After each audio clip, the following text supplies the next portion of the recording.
यी कर्मचारीहरू यिनीहरू बिचराहरू मरेर काम गर्छन्। यिनीहरूको मुखमा मास्क लगाइदिया छ यहाँ डाकुहरूले, यी अपराधी इल्युमिनाटीका भातेहरूले, अमेरिकी साम्राज्यवादका कुकुरहरूले जनताको मुखमा मास्क लगाइदिया छ। राख्यो भने त्यो मान्छेलाई हाइपोक्सिया भन्ने रोग हुन्छ। म डाक्टर पनि हुँ। मैले पटक पटक माग गरेँ सुरक्षाकर्मीहरू, स्वास्थ्य कर्मीहरूलाई 8 घण्टा होइन 6 घण्टा ड्युटी राख। यहाँ विवेक हराएका गुलामहरू मात्रै होइनन्, कति बेला कुन चाहिँ व्यापारीले थैली ल्याएर आउँछ त्यही अनुसार महँगी बढाउने त्यस्ता विवेक हराएका भातेहरू सिंहदरबारभित्र बसेका छन्। सिंहदरबारमा निर्णय गर्ने ठाउँमा जनताप्रति, राष्ट्रप्रति, देशप्रति कुनै प्रकारको माया नभएका अपराधीहरू त्यहाँभित्र बसेका छन्। त्यस्ता हरामीहरूले हाम्रो जीवनलाई यो स्वर्ग जस्तो नेपालीहरूको जीवन देउताको जस्तो हुनुपर्नेमा हाम्रो जीवन एउटा अत्यन्त दयनीय, दुर्दशाले भरिएको, रोगले भरिएको, भोगले भरिएको, कुनै प्रकारको सुरक्षा छैन। उसले उसलाई ठगेको छ, उसले उसलाई ठगेको छ। यहाँ नेपालीले विश्वास नगर्ने अवस्था आइगयो। यस्तो अवस्था किन आयो? यो अवस्था राजनीतिक कारणले आयो। राजनीतिक कारण के हो? म तपाईँले आज त्यसको भण्डाफोर गर्छु। राजनीतिक कारण के हो भन्दाखेरि यहाँ चाहिँ तपाईँको यो शासन सत्तामा विदेशीहरूका 12 बुँदे अन्तर्गत आएका यी मुगलानी साउका भरियाहरूले आएर हाम्रो देशलाई बर्बाद गरेका छन्। हाम्रो बारेमा यिनीहरू सोच्दैनन्, नेपाली जनताको जीवनको बारेमा यिनीहरू सोच्दैनन्। यिनीहरू कस्ता अपराधी छन् भन्दाखेरि आज बिहान एकजना साथी आउनुभयो, गृह मन्त्रालयमा उहाँ सचिव हुनुहुन्थ्यो कुनै जमाना। मैले भने तपाईँ गृह मन्त्रालयमा सचिव हुनुहुन्थ्यो, सबभन्दा बढी विदेशीहरूलाई नागरिकता दिने को हो भन्दाखेरि 2051 सालबाट कति 52 सालबाट कति सालसम्म त्यो गृहमन्त्री रह्यो रे केपी ओली। र धेरै जसो अङ्गीकृत नागरिकता दिने मान्छेको अपराधीको नाम रहेछ केपी ओली। त्यो केपी ओली आफूलाई सबभन्दा ठुलो राष्ट्रवादी र भावी प्रधानमन्त्री भन्छ। त्यो बिहारीहरू धेरै ल्याएर नागरिक बनाएको हुनाले सायद उसलाई मात्र भोट हाल्ने हुनाले भने हो, नत्र होइन भने त्यस्तो अपराधी आफूलाई ठुलो नेता, म जस्तो देशभक्त कोही छैन, अरू मान्छे होइनन्, अरू नेतै होइनन् भन्छ। मलाई लाज लागेर आउँछ। अर्को मैले भने कि सबभन्दा बढी यो टेलिभिजन र यो चाहिँ छ नि तपाईँको चाहिँ यो टेलिफोनका विभिन्न संस्थाहरूलाई काम दिने मान्छे रहेछ कृष्णबहादुर महरा। मैले इनाम किन भनेको भने संयुक्त राष्ट्रवादी देशभक्त गठबन्धनले यहाँ बबरमहलमा आएर माइतीघर मण्डलमा भाषण मात्र गर्ने होइन। अब युवाहरूले आह्वान गर्नु पर्यो, कसले राष्ट्रघात गरेको छ ती राष्ट्रघातीहरूको घर घरै गएर तिनीहरूलाई जुत्ता हान्नु, तिनीहरूलाई दण्डित गर्नु पर्यो। तिनीहरूले सङ्कलन गरेको, भ्रष्टाचार गरेको सम्पत्ति राष्ट्रको ढुकुटीमा जम्मा गराउनु पर्यो। होइन भने यहाँ तपाईँको चाहिँ भ्रष्टाचारको विरोध गर्ने भन्ने भ्रष्टाचारी व्यवस्था छ। यो अहिले गणतन्त्र भने के हो? भ्रष्टाचारी पनि कसका लागि भन्दाखेरि विदेशीका लागि। शेरबहादुरले के गरिराखेका छ? देशको प्रधानमन्त्री भएपछि म एउटा प्रजातान्त्रिक नेताले त म प्रधानमन्त्री भएपछि मैले यो राम्रो काम गर्छु भनेर भन्न सक्नु पर्यो नि। ऊ केही भन्न सक्दैन। ऊ के भन्न सक्छ भन्दाखेरि अमेरिकी सेना छिटो नेपाल ल्याउने, एमसिसी छिटो ल्याउने, यस्तो अपराधी काममा ऊ अग्रसर भइराखेको छ देशको। हामीले उसलाई प्रधानमन्त्री मान्नु खोजिराखेको छ। काम ऊ कसको छ? हाम्रो गर्दैन। खाना हाम्रो खान्छ, ट्याक्स हाम्रो खान्छ, दुःख हामीलाई दिन्छ, तर काम कसको गर्छ? अमेरिकन, इन्डियन अथवा विदेशीहरू। हाम्रो काम गर्दैन। यस्ता नेता भएपछि यो राष्ट्रको उन्नति प्रगति हुने त कुनै भएन। यो राष्ट्र चाहिँ पतन भएर जाने भयो, राष्ट्र खतम भएर जाने भयो। आज कस्तो छ यहाँ तपाईँको संसद भन्ने छ एउटा, त्यो हाम्रालाई काम गर्दैन। भोट हामीले हाल्नुपर्ने ती हरामीहरूलाई, ती हाम्रा दुश्मन नेपाली राष्ट्रका दुश्मनहरूलाई भोट हामीले हाल्नुपर्ने। तलब हामीले दिएको पैसाबाट खाने ती हरामीहरूले। र काम कसको गर्छन् भन्दाखेरि तिनीहरूले विश्व ब्याङ्क, एसियाली विकास ब्याङ्क, त्यो अर्को तपाईँको चाहिँ अरू विदेशी संस्थाहरूले उताबाट सुटुक्क एनजिओ मार्फत लेखी पठाएका कानुन पास गरेर हामीमाथि कर थोपर्छ। हाम्रो जीवनलाई झन्झन बर्बाद गर्ने, हाम्रो जीवनलाई झन्झन दुःख दिने, हाम्रो जीवनलाई झन्झन कष्ट दिने यस्ता कानुन जस्ता कानुनहरू अङ्ग्रेजहरूले भारतमा बनाएर गएका छन्। अङ्ग्रेजहरूलाई के गर्नका लागि त्यस्ता काला कानुन बनाए अङ्ग्रेजले भन्दाखेरि भारतको अर्थतन्त्रलाई तहस नहस गर्ने, भारतको व्यापार व्यवसायलाई तहस नहस गर्ने, अङ्ग्रेजी सामानलाई मात्र बिक्री गराउने। त्यस्तो काम गर्नका लागि त्यहाँको ट्याक्स व्यवस्था बन्यो भनेर राजीव दीक्षितले युट्युबमा बोलेको तपाईँहरूले देख्न सक्नुहुन्छ। र त्यस्तै गरेर यी त कहिले हाम्रो देश त उपनिवेश भएन नि, यहाँ त कोही अङ्ग्रेज त आएन नि। तर शासन सत्तामा अङ्ग्रेज नआए पनि अङ्ग्रेजहरूका गुलाम आए।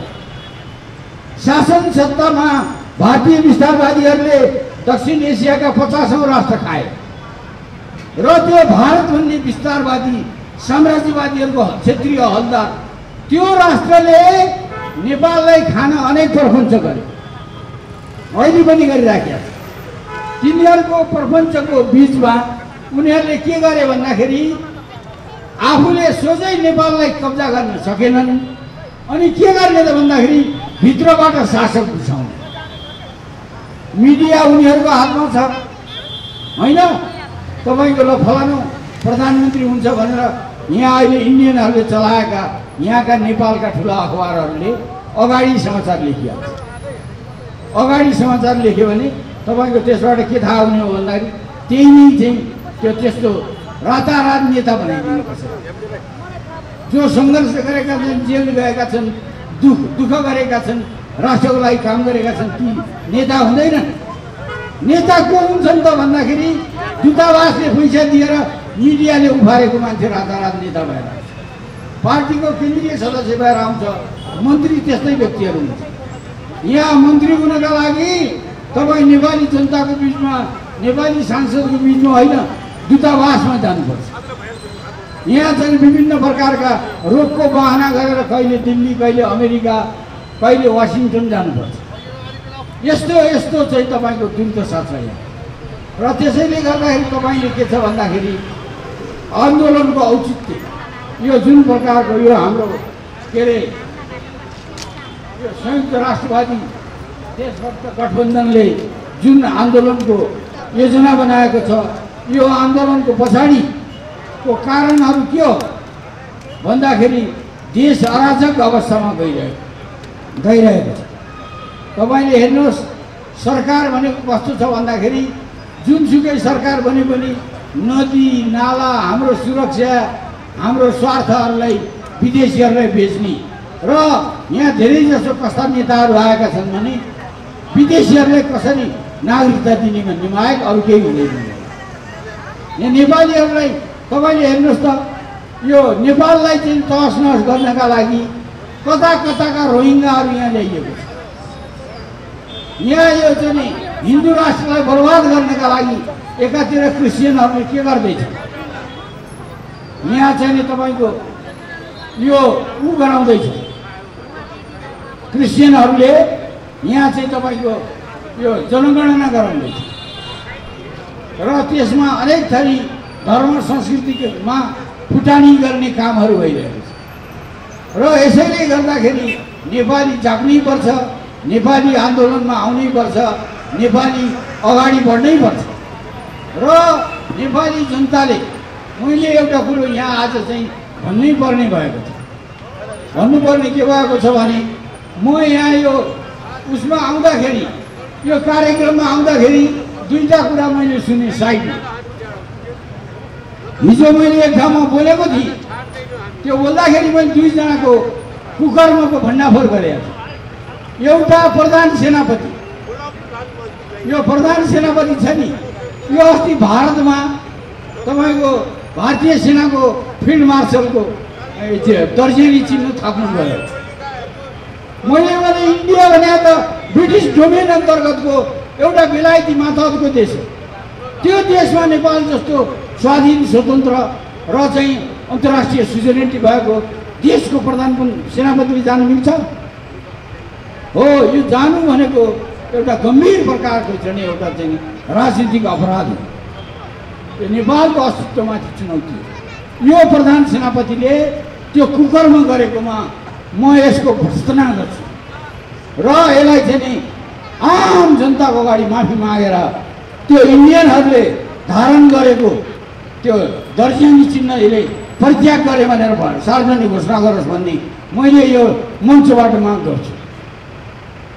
अर्को कुरा मैले के गरेँ भन्दाखेरि यो यहाँ प्रधान सेनापति भन्ने के छ नि, यो चाहिँ अदालतको प्रमुख क्या प्रधान न्यायाधीश होइन, त्यो प्रधान चाहिँ त्यो चाहिँ कुकर्मी मान्छे, त्यसले यो न्याय व्यवस्था भन्ने कुरालाई तहस नहस गर्यो। नेपालमा चाहिँ के छ भन्दाखेरि सबभन्दा राम्रो तपाईँको चाहिँ पञ्चायत कालमा पनि म 52 चोटि जेल गएँ। म जाँदाखेरि जहिले पनि अदालतमा गयो भने तुरुन्त बन्दी प्रत्यक्षीकरणमा म रिहा भइहालेँ। कहिल्यै पनि न्यायालयमाथि हामीले शङ्का गर्ने ठाउँै रह्यो। त्यस्तो न्यायालयलाई अहिले यसका भाइ भतिजा सब प्रभु शमशेर टाइपका तिनीहरू चाहिँ यहाँ व्यापारीहरूका गएर सेटिङ मिलाउँदै हिँड्छ र त्यस्तो कुकर्मी न्यायाधीशलाई यहाँबाट हटाउनुपर्छ भनेर मैले हिजो बोलेकोमा कतिपय यहाँ आउँदाखेरि कतिपय मान्छेहरूले प्रधान न्यायाधीशको विरोध नगरिदिनु भयो। मलाई अचम्म लागिराखेको छ। अपराधी भ्रष्टाचारी देशघातीहरूको विरोध नगर्ने भए किन देशभक्त गठबन्धन गर्ने, किन आन्दोलन भन्ने? आन्दोलन त सबै प्रकारका भ्रष्टाचारीहरू, सबै प्रकारका देशघातीहरू, सबै प्रकारका अन्तर्राष्ट्रिय दलालहरू, दासहरूलाई हामीले चाहिँ दण्डित गर्नका लागि जनतालाई जागरुक भएर उठ्नका लागि आन्दोलन गर्ने हो, आन्दोलनको तयारी गर्ने हो, आन्दोलनको घोषणा गर्ने हो।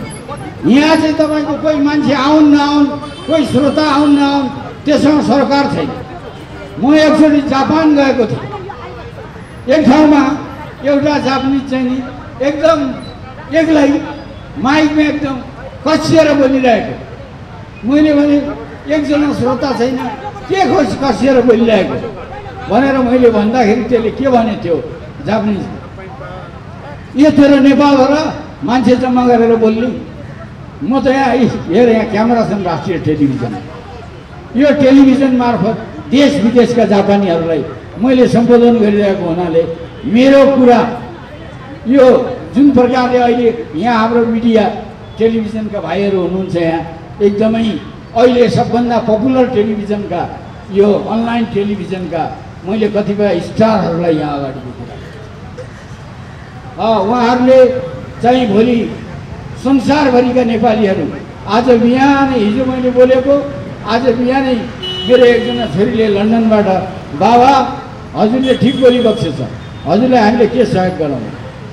अस्ट्रेलियामा एक थरी नेपाली युवाहरूले तपाईँलाई हामीले के सहयोग गर्न सक्छौँ, हामी चाहिँ तयार छौँ र तपाईँले त्यहाँ हिजो बोल्नुभएछ, असाध्यै खुसी लाग्यो भनेर मलाई उनीहरूले अनलाइनबाट खबर गरे।